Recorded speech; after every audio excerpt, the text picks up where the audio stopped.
თბილისში თვალთვალი დაპატიმრება, დახვრეტა და გადასახლება ყოველდღიურ რეალობად იყო ქცეული. 1937 წელს სტალინის რეპრესიებს საქართველოში ლავრენტი ბერია ხელმძღვანელობდა.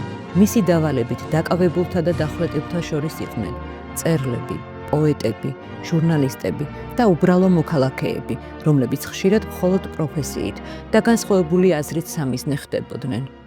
ბაბუ ანდროკოპაძე დაიჭირეს 9 ნოემბერს, დახვრიტეს 10 ნოემბერს მეორე დღესვე, სხვა დანარჩენ 400 თუ უფრო მეტ ადამიანთან ერთად.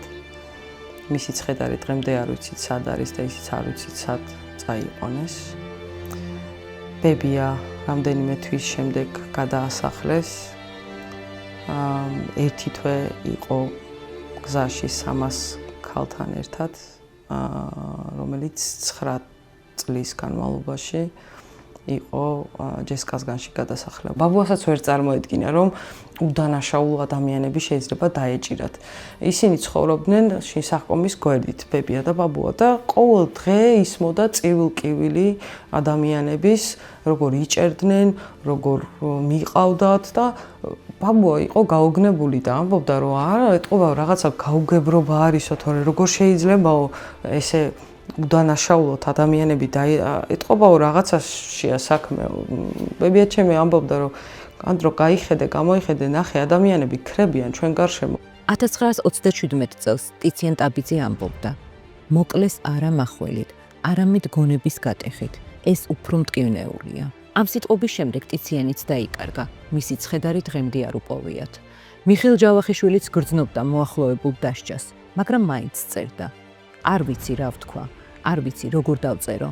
პაოლო იაშვილი თავს მოიკლავს, ტიციანი გაქრა. ზივარ და ვერაფერს ვგრძნობ. პაოლომ მართლაც თავი მოიკლა.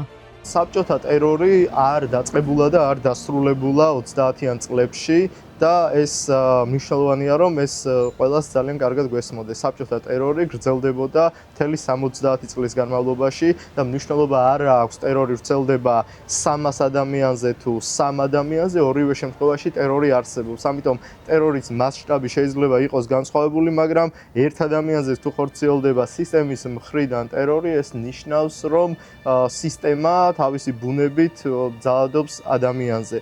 საბჭოთა რეჟიმმა შექმნა სახალხო მტრის ხატი, რათა მთლიერი დაემორჩილებინა. 1927 იყო დიდი ტერორის წელი, როცა ადამიანები სახლებიდან უბრალოდ ქრებოდნენ. მხოლოდ ერთ წელიწადში საქართველოში დააპატიმრეს 30,000-ზე მეტი ადამიანი, ათასობით დახვრიტეს, ასეულობით გადაასახლეს. ეს არ იყო ბრძოლა კრიმინალის წინააღმდეგ, ეს იყო განსხვავებული აზრის გაქრობის მცდელობა.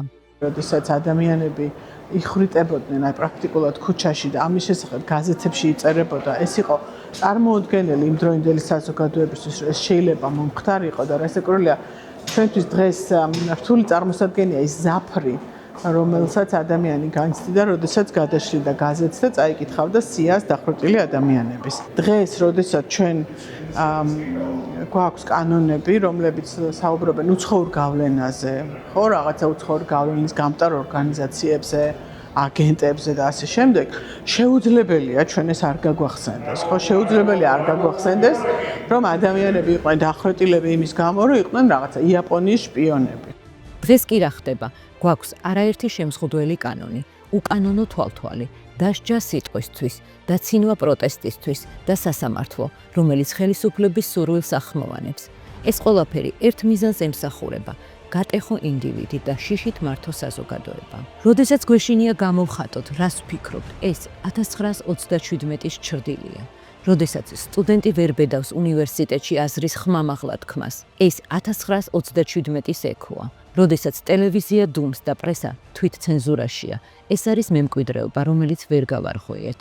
ეხლა დღეს შეკითხვებსაც ვსვავთ მოქალაქეები, მაგ შეკითხვებზე წესპასუხები უკვე უნდა ქონოდა, მაგალითად შეკითხვაზე როგორ დაუშვა ეს უშუალოდ იმან ვინ ძალოფრებასთან ახლოს იყო, როგორ ვერ მიხვდა, რომ სტალინი ნელ-ნელა აპირებდა რაღაც კატასტროფის გაკეთებას, როგორ ვერ მიხვდა ხალხი, ანუ მდუმარებამ როგორ მიგვიყვანა იქამდე, რომ შემტულცებ რაღაც ეტაპზე ჩვენთვის ყველაზე ძვირფასი ხალხი გაქრა და არავის არ შეუმჩნევია, ხო, როგორ მივედით იქამდე, რომ რაღაც ჩვენი მეზობლები გაქრნენ და ხმა არავის არ ამოუღია და ასე შემდეგ.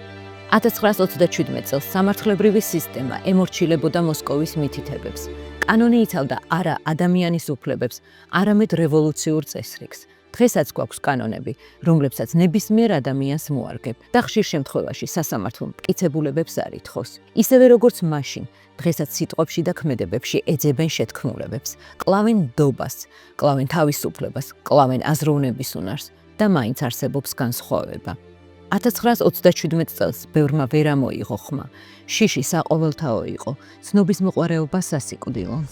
ბერია, რომელიც ფლობდა ყველაზე დიდ ძალაუფლებას ალბათ საბჭოთა კავშირში, აი ის თავის დროზე მოიშორეს როგორც რა ვიცი, ძაღლი. ჩვენს პატარა რანგის დიქტატორებს საერთოდ რისი იმედი აქვს თან დიქტატორის ბრძანებების შემსრულებლებს. დღეს მდუმარეებს, წარსულში მდუმარეებით შევახსენოთ, რა შეიძლება იყოს ამის ცუდი შედეგი, ან დღეს ვინც კონფორმისტია და რაღაცის გამო, მაგალითად თანამდებობის გამო მეორე თავის მეგობარს ყოფილს დააჩაგრავს, ან მის დაჩაგვრაზე ხმას არ მოიღებს, რომ მისი თანამდებობაც მუდმივი არ იქნება, როგორც ეს მოხდა სხვა შემთხვევაში.